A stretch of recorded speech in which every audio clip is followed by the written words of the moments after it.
Hi everyone, welcome to a mini little cocktail masterclass. My name's Shane, and essentially we have a couple of businesses actually. We have Tomoka Spirits Boutique, which is in Christopher Place in St Albans, and we also have an events company called Poppycock Events. We do have sort of some website businesses regards to the spirits like craftgins.co.uk, and they run essentially from Tomoka Spirits, and we're also about to have a shop front in the Spirit of Hearts in Osprey, which is the newest distillery to open up in St Albans, which produces Alban gin. So some of you might have heard of that. There is a shop front there, and we're going to be having a footprint in that shop and showcasing anything kind of not gin related. Although I'm under the understanding as well that they're going to be making some vodka, and I believe some rum actually at some point from that distillery. So there's some exciting things to look forward to from there. From our event side, we essentially do cocktail bars all over the UK. We usually do a lot of big festivals like Friends Fest. Unfortunately, those have all gone somewhere this year because of this strange year we're having. And in the same light from our spirit shop, with having to be in shop for so long, we had to adapt to do online tastings for gin and whiskey, and also do some cocktail masterclasses, and just to kind of help people along with what you can do at home. So with that in mind, we've got two 15-minute segments over today and tomorrow. Today we're going to look at two cocktails which are really easy to make, which is a Mojito and a Daiquiri. Reason being is they're very easy to make, they're easy ingredients. There should be no excuses whatsoever to make these, and there's also good non-alcoholic alternatives. So if you are, I guess, parties are a bit away at the moment, but you know, if you have family round once lockdown restrictions have eased a little bit more, then that's a good option to kind of have things like this prepped, even around the Christmas table as well.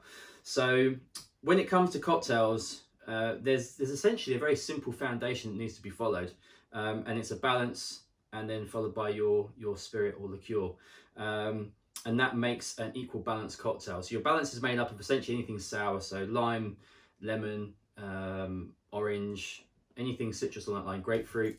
And then you have your sugar element, which can be normal sugar, vanilla sugar, any kind of sort of syrup element or anything along those lines. And also you can class liqueurs as well, but we'll come to that sort of towards the end. Once I start making a daiquiri, I'll explain a bit about that.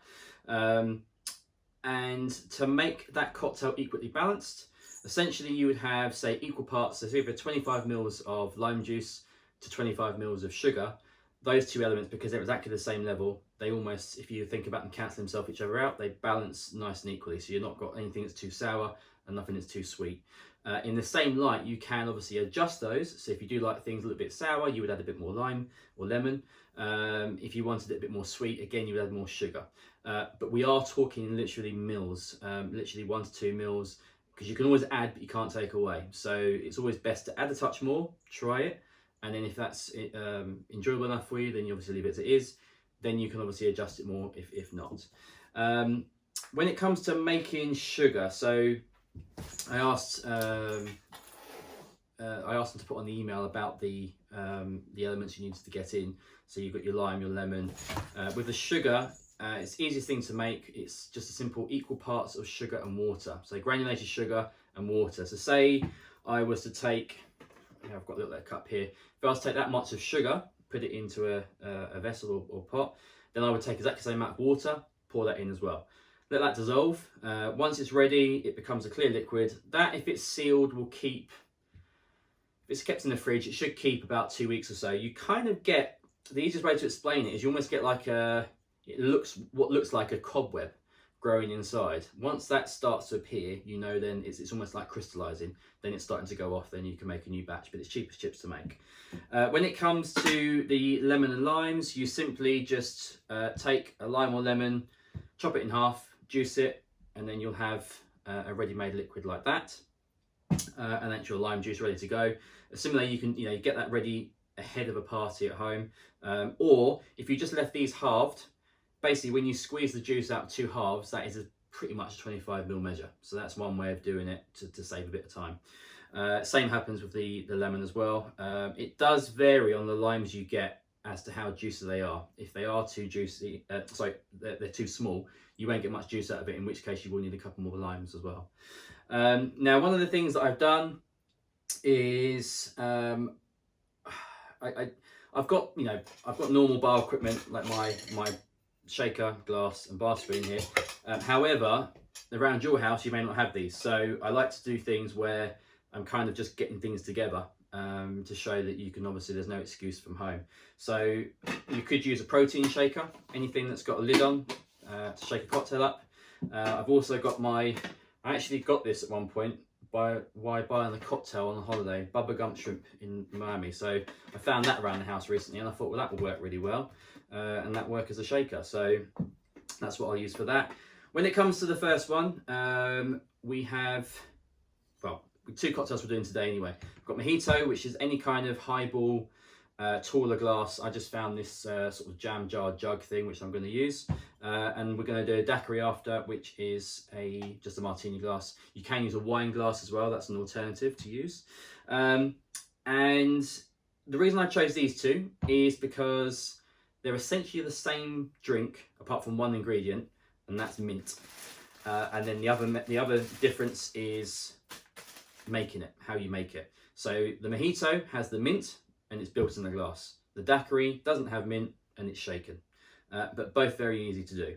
So when it comes to making the Mojito, we'll do that one first. It's a building glass. We'll kind of build up in difficulty. Everything just gets thrown into the glass itself. So we will look at putting in, it's generally, I would say about 6 to 8 leaves, mint leaves that go into the glass. Once those mint leaves are in there, then we want to add our balance. So we're going to add 25 mils of lime juice. And I've actually got like a little cup measure here, which works perfectly, which is 25 mils to the top. So I'm going to use that. And I did actually have some little cooking spoons. That's another thing you can use that helps you measure. But I found this just now, so I'm going to use that. And then 25 mils of sugar syrup. Now, because we've got equal parts there, that's now perfectly balanced drink. So now we're missing the good stuff, which is the rum. So I've got a white rum, Blanco rum. This one has got a slight age to it, hence why it's got a slight little discoloration. But it's a better rum. It's one called Ron Cubé. You can use anything like Bacardi rum. Personally, I would use something like El Dorado if you can get it in the supermarket. It's just slightly better rum than Bacardi. With the rum, we want to add 50, because that's the more important bit. So we're going to add 50 mils of rum, so that's 2 of these.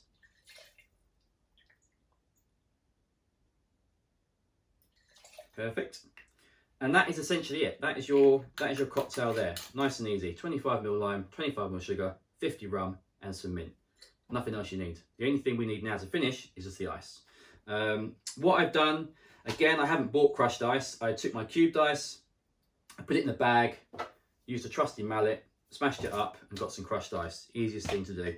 I just found a cup to use as my ice scoop because I haven't really got one lying around. And then we're going to put the crushed ice in.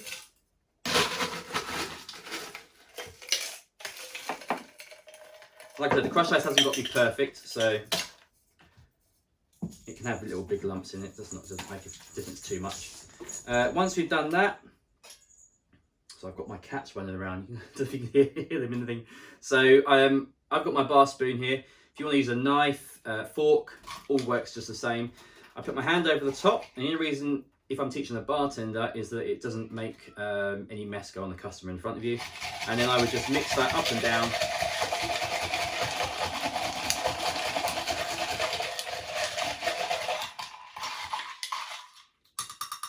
And then I would just top it off with a tiny bit more ice.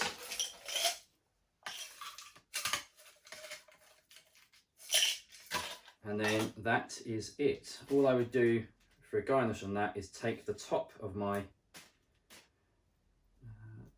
mint there and just drop that in.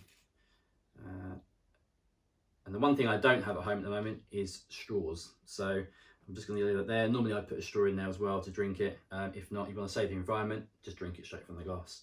And that's it. It's a very, very simple cocktail to make, very refreshing. One of the reasons I guess some people do tend to moan in bars is why so much ice.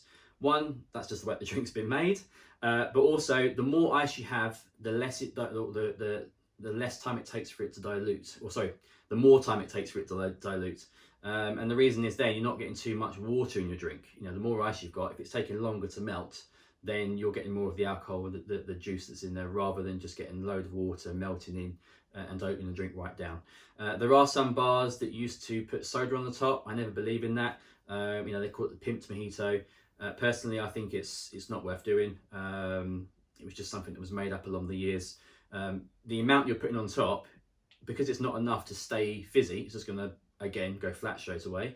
And it's just going to dilute the drink more, so there's no need to do it. The drink is refreshing enough as it is, so just keep the ingredients simple as that. Next up, we would have a daiquiri. What I'm going to use is some of my leftover crushed ice. Just put it in there, just so it starts chilling the glass down. And then for this one, I'm going to take my trusty bubblegum shrimp shaker, and essentially the same ingredients, less the mint. So we're looking at 25 mils of the lime juice straight into the shaker. Should be a perfect amount in there. And same with the sugar. So I think I did 50 mils of each, perfect. So once that's in now, that's your balance, perfect again. And then we would add our rum. And it's 50 mils again. Personally, the daiquiri is one of my favourites. I like to use really nice aged rum in it. I think the daiquiri is the only one you would use an aged rum. In a mojito, it kind of wastes the value of the aged rum, because they're not the cheapest thing to buy. So it's best to use a white rum in a mojito. When it comes to daiquiri, where you really are enjoying the rum more because you've got no mint taking any flavour away, you can use a really good rum. Personally, I would use one called Pyra XO, which we do in Tomoka. And that's a great aged rum. It's got a really nice orange tone to it, so it kind of adds a bit more depth to your daiquiri. With this one here, that's everything you need in that. So I'm going to get my cubed ice this time. And we'll just fill that about 3/4 of the way. That's fine. And then this particular shaker has actually a single strain built in. And you just put the lid on there. How secure it is, I don't know. So we're going to give it a shake and give it a go. Shaking it wise, you want to give it a good sort of 10 seconds or so, maybe 12, just to give it, it depends on how hard you shake it. I shake quite hard, so I'm not going to shake it too long. Yeah, it's leaking.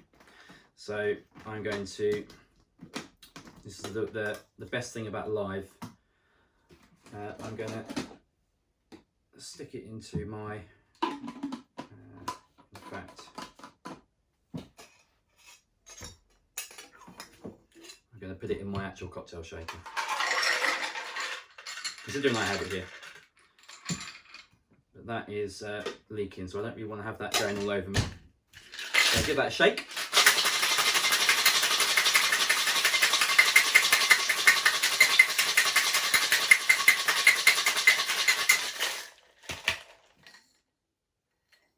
Perfect. I'm going to tip my crushed ice away because the drink itself has no ice in. It's just to chill the glass down. And then we would normally double strain this. So I've just found a big sieve from the kitchen. So again, this is just to stop any shards of ice falling into your drink, because it should be a nice clear. I'm going to have more ice coming out of this than I normally would, because I would have a single strain normally. So I'm just carefully pouring.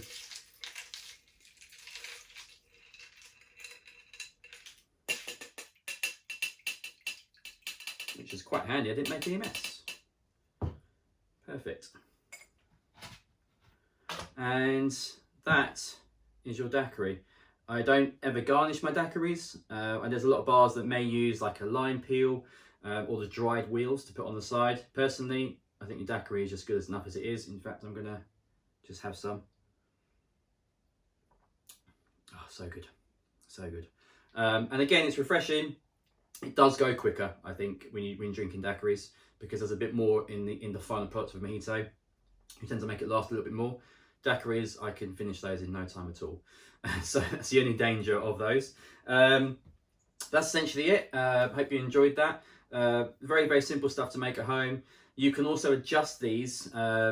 If you cut the sugar back slightly, you can add some strawberry puree in to make them into a strawberry mojito and a strawberry daiquiri. Any kind of fruity puree, if you can. That will change the flavour up on those. Now, I mentioned before about doing a non-alcoholic version of these. The simple thing to do is you supplement your rum for apple juice. So where I'm adding 50 mils of rum to the mojito and the daiquiri, you would add 50 mils of apple juice. It's that simple. Same balance, lime, sugar, and then 50 mils of apple juice, and you'll create the same element of flavour. The only other juice you could use is lychee juice. I've tried that before as well, and actually a mixture of both. There's a mixture of both you can use.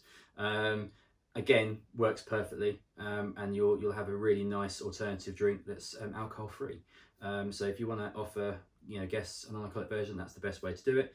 But other than that, we will see you in the next video where we were going to do a French 75 and what we're doing, and we're doing amaretto sour. So we'll see you guys then.